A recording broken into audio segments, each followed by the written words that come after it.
Assalamualaikum warahmatullahi wabarakatuh. Perkenalkan, nama saya Azelvin Devi Milani dengan NIM E1C0 20198 dari Prodi Pendidikan Bahasa dan Sastra Indonesia. Nah, sebelum saya menceritakan cerita rakyat tentang ular-ular ini, alangkah baiknya kita mengetahui dulu apa sih definisi tentang folklore Nusantara ini. Nah, jadi folklore Nusantara ini adalah sebagian kebudayaan yang tersebar dan diwariskan secara turun-temurun dan bersifat tradisional dan berbeda-beda setiap daerahnya. Nah, adapun contoh lain dari folklore ini yaitu seperti mitos, dongeng, legenda, cerita rakyat, ataupun nyanyian rakyat. Saya akan menceritakan tentang cerita rakyat yang berasal dari suku Bima atau Bojo yang berjudul Pulau Ular.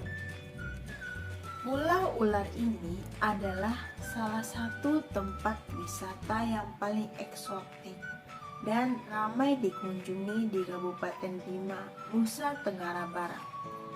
Pulau ini berada persis di bagian timur Gunung Sangiang dan tepatnya berada di Desa Pai, Kecamatan Wera. Menurut warga sekitar, penghuni pulau ini adalah ribuan jenis ekor ular dan coraknya belang-belang dan beberapa jenis tumbuhan lainnya. Tidak ada manusia yang tinggal di pulau ini. Penghuni pulau ini merupakan jenis ular laut.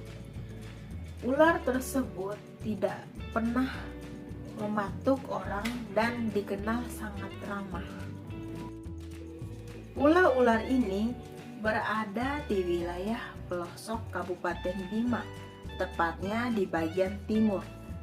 Dari pusat kota Bima, waktu yang ditempuh menggunakan kendaraan sekitar 2 jam lebih.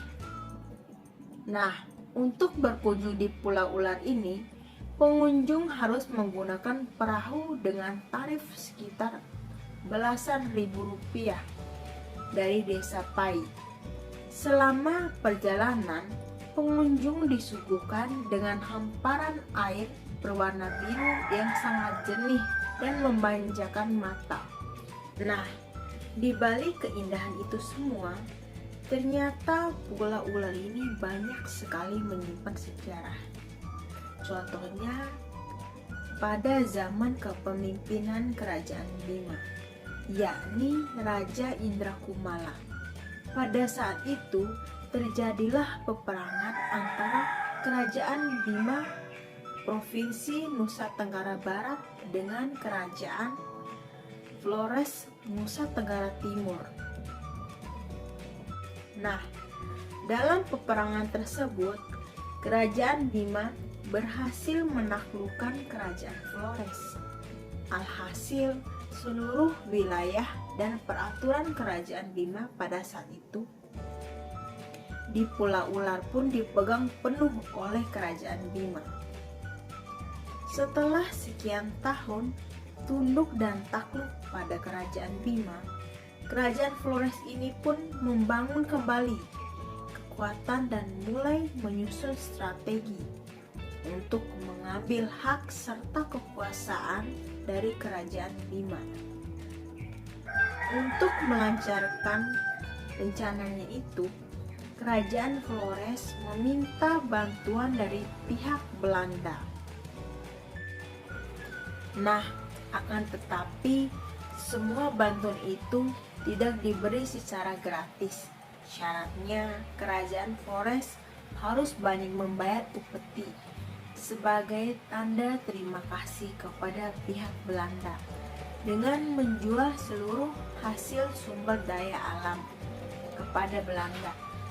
Sayangnya, semua rencana yang telah disusun oleh kerajaan Flores ini bocor akibat adanya mata-mata yang dikirimkan dari kerajaan Bima.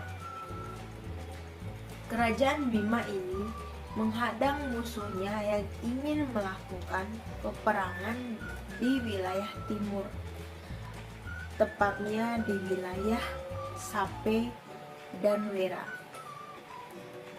Akhirnya terjadilah peperangan yang sangat besar. Lagi dan lagi pasukan Bima ini sukses menaklukkan musuhnya. Nah, Raja Bima yang sangat murka pada saat itu akhirnya mengutuk seluruh awak kapal, Raja Flores juga, serta petinggi Belanda. Raja Bima ini mengutuk mereka menjadi seekor ular dan akhirnya membentuk sebuah pulau, yaitu Pulau Ular yang kita ketahui. Di atas pulau ular tersebut terdapat 2 pohon Kamboja yang konon merupakan tiang dari kapal tersebut. Dan hingga saat ini dikabarkan tidak pernah tumbuh besar. Nah, sebagian besar masyarakat Wera mempercayai hal itu dan menganggap pulau ular ini merupakan kapal yang dikutuk oleh Raja Bima pada saat zaman kerajaan dulu. Cerita ini sudah turun-temurun menurut cerita nenek moyang. Pulau ular ini terjadi karena orang Belanda dan kapal perangnya terkena kutukan. Sekian cerita yang dapat saya sampaikan. Terima kasih. Wassalamualaikum warahmatullahi wabarakatuh.